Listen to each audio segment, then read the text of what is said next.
Assalamualaikum, sampurasun, wilujeng enjing wargi Jabar dan seluruh warganet dimanapun berada.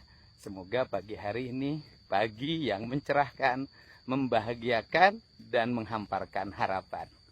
Mungkin banyak orang yang bertanya pada saya, apa sih yang ingin dilakukan oleh Kang Deddy datang ke perusahaan-perusahaan termasuk perusahaan air mineral.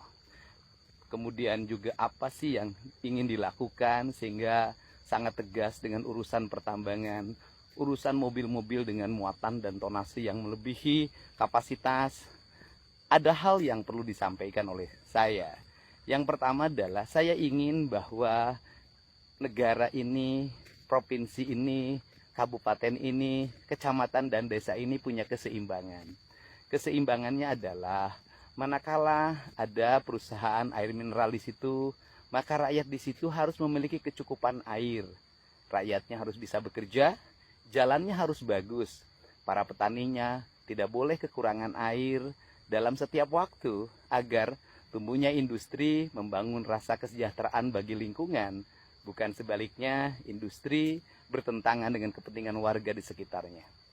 Kalau ada pabrik, maka pabriknya harus memberikan rasa nyaman bagi lingkungannya.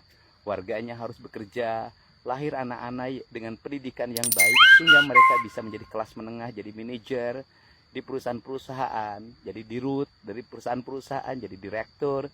Ini yang saya inginkan. Dengan apa? Dengan pendidikan.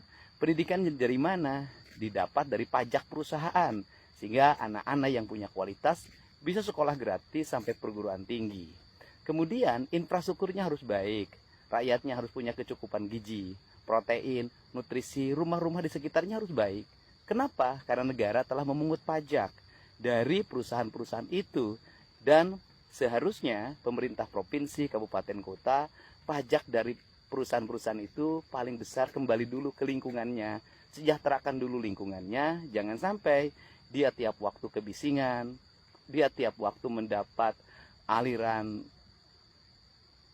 limbah, udaranya buruk, tapi masyarakatnya miskin, berobatnya pun aksesnya rendah. Ini yang saya inginkan.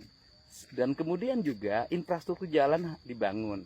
Tetapi pembangunan infrastruktur jalan, kalau mobil yang lewat, melewati batas tonase yang ditentukan, maka jalannya cepat rusak.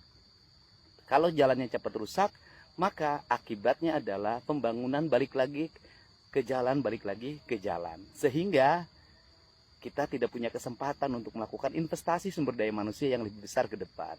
Tidak punya kesempatan untuk menyimpan demi masa depan. Yang berikutnya adalah kualitas pembangunan. Irigasi harus baik, berumur panjang. Jalan harus baik, berumur panjang. Caranya apa? Para kontraktornya mengerjakan jalan sesuai dengan apa yang menjadi ketentuan. RAB-nya seperti apa, perencanaan kerjanya seperti apa, dulu waktu nawar di tendernya seperti apa. Kemudian pekerjanya harus dibayar dengan baik. Tidak boleh ada pemotongan, pengurangan dari upah yang ditetapkan dalam ketentuan perencanaan kerja dalam sebuah proses pembangunan. Sehingga berkeadilan. Tidak boleh ada penumpukan keuangan hanya pada satu kelompok, satu golongan. Kemudian golongan lain mengalami derita akibat inflasi, akibat harga yang meningkat, dan akibatnya adalah kemiskinan sulit kita selesaikan. Untuk itu, inilah yang menjadi harapan saya. Semoga pagi hari ini pagi yang mencerahkan bagi kita semua dan tetap berproduksi. Saya meskipun dalam setiap hari ngurus berbagai hal, saya tidak lupa menanam padi di sekitar rumah. Untuk apa? Untuk berproduksi. Saya ingin nyumbang beras pada kepentingan masyarakat. Saya ucapkan terima kasih. Salam untuk semuanya. Semoga Jumat ini membawa keberkahan.